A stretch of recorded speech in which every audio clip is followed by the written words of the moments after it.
Have you ever had a teacher that was so bad that you actively dreaded going to their class every day? Their classroom was like a vacuum of all dopamine. Any serotonin that was with you before you entered was immediately destroyed. That was me with my senior year art teacher. Now, I had the same teacher freshman year, and I actually really liked her. She was fine. It was just drawing one. I thought she was a pretty good teacher. She was fine. She was nice. But in that 3-year span, she went on her villain arc. Someone must have killed her dog and replaced her carpet with Legos because she was horrible. And the worst part is, I had her for 3 classes. Ceramics 3rd period in the 1st semester, and painting 1 and drawing 2 in the 2nd semester. I don't know why. I took so many art classes that year, but is one of my biggest regrets. So, for starters, the seats were horrible because they weren't seats, they were stools. They weren't like your average uncomfortable chair. Like, they had to take it to the next level just to make sure you didn't fall asleep. So you already had no back support, but if you got one of like the 3 really tall stools, your spine was done. You'd walk out there 3 inches shorter because you wouldn't even have a shrimp posture. You would have like a candy cane posture. Although some of the stools did have really questionable white stains on them, but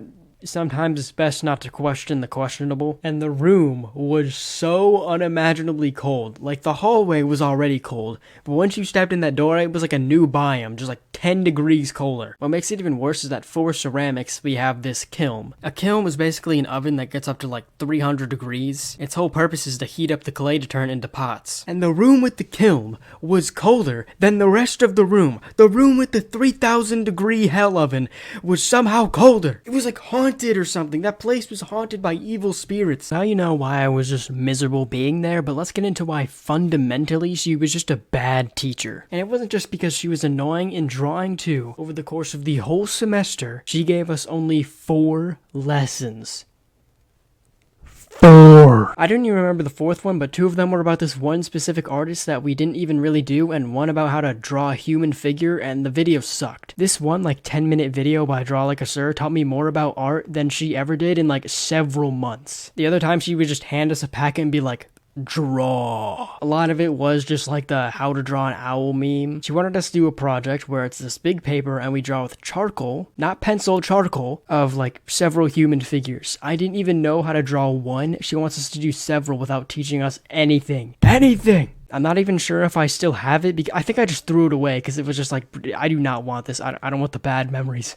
I don't want the PTSD. She's not even being a teacher. She's not teaching us anything. She's just being an There's no teach, just Also, during one of the drawing demonstrations, a classmate of mine was drawing me, and I just had to, like, pretend to not notice and just blatantly not look. But from the glance I took, it looked like I got melted. Like, you know how your chin and forehead are kind of centered? Okay, well, imagine that, but your chin is, like, a foot away from your forehead. And you also got stomped on by a boot. And that's kind of what it looked like. And, it's fine. Like, that didn't like hurt my feelings or anything. That would be ridiculous. But in painting class, it was the complete opposite problem. She would do these 40-minute demonstrations, almost the entire class period of us just standing there watching her do watercolor or something. And I wish I was exaggerating. I wish I was. But it's all too real. It's all too real. And then she did like a form or something of what she can do better on teaching, and like everyone was just like, stop these 40-minute demonstrations, which I think like upset her. And she also didn't listen, so that was actually the reason my friend dropped the class, because she just did not want to deal with all that, and she should have taken me with her. I should have followed in her footsteps. She also did this infuriating thing where she would just not tell us the due dates of projects. And when someone would ask, hey, when is this due? She would just be like, oh, just get it done. Just tell me when it's due. She hid the digits of when we were supposed to be done with that more than the digits of her social security number. But there's one more thing that was more infuriating than all of them, that made this psychological warfare. The music. She had a playlist of the same 10 songs that she would play every single day. For an entire semester, I listened to the same songs, the same 10 songs every day. Do you know what that does to a man?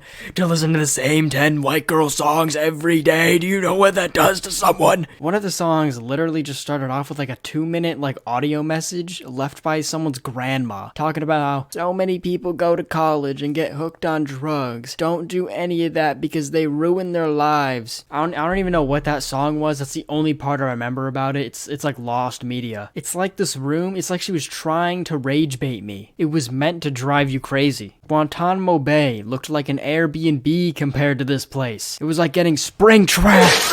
So now I've covered why fundamentally she's just a horrible teacher. I'm going to tell you about some random miscellaneous stories that prove my point. Starting with one that has to do with a friend of mine that dropped the class. She took a photography class taught by her, of course, because she's everywhere. You can't escape her. Also, in that class, she just willingly used AI images and just didn't care, which is the dumbest thing ever. But during the class, they had some free time, so they went to the gym and, they just screwed around a bit. The next day, the gym teacher had emailed her saying that they had left 2 basketballs out. Not that big of a deal, just make sure it doesn't happen again. But you would have thought that the gym teacher emailed her that the government just got the reboot cards and rebooted Saddam Hussein and Joseph Stalin because she was clutching her pearls, fighting back tears. They walk into class, she's hitting that disappointed teacher pose. Never in my 50 years of teaching have I ever had a class do this. So she just starts going off about this fighting back tears, and they make them sign an apology letter with a gift card.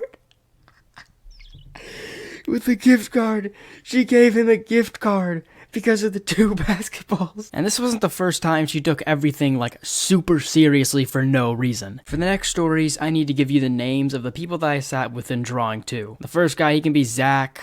Second guy, he can be like Greg or something. Third guy, he's Tony. And the fourth guy, he doesn't matter to any of the stories. He's irrelevant. Screw him. So Greg was poking Zach with his pencil, and Zach just takes it away from him. And then he's like, "Mrs. Teacher, Zach took my pencil," as a joke. And she walks up to Zach and she's like, "Zach, give Greg back his pencil." And then she takes him out of the hallway like they're 3rd grade and starts lecturing them. On one hand, it's a little annoying that they're just goofing around. On the other hand, it's just a pencil. But this next one was actually a valid crash out between Greg and Tony. So Tony, for some reason, I don't remember why, but he got his hands on a spray bottle. The thing is with Tony is that he can't be trusted with literally anything. And Tony's caveman brain activates and he immediately turns to Greg and starts spraying him with the bottle. So Greg takes it from him, stands up on his stool, and starts spraying at him while everyone else is just doing work. So she sees this happening and she's like, "What is the meaning of this? You have to go to the sink and clean the paint out of the cups." And everyone's like, "Ooh," because even though we're all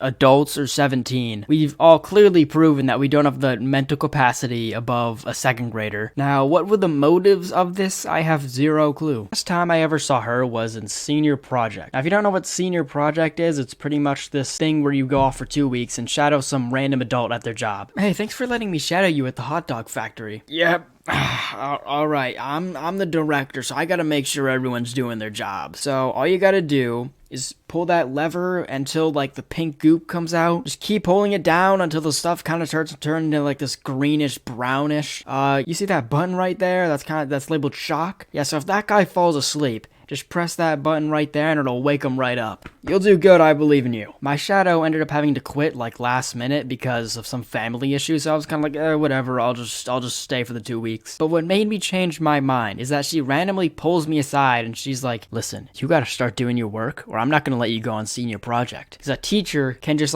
deny you senior project if you're not doing good in your classes. The thing is that what she was talking about was an assignment for drawing 1. She forgot our class literally existed because she was so bad at teaching. Then she said, "For senior project, while all the other seniors are gone, we're going to be doing self-portraits for 2 weeks. I need a new shadow now." And then I went off to shadow some guy at a boring office job where I did spreadsheets for 5 hours a day. And was that way better? Yes. So, I don't know, be grateful for any good teachers you have, cause mine sucked. Thanks for watching. You won't find the bodies. Merry Christmas, Happy New Year, Happy President's Day, or whenever that is. Also, one last thing that I think I forgot to mention is that one time she gave me a 0 out of 10 on a homework assignment, and the assignment was just labeled homework, and when I emailed her about it, she didn't respond. I don't know what kind of homework you have in a drawing class, a coloring sheet?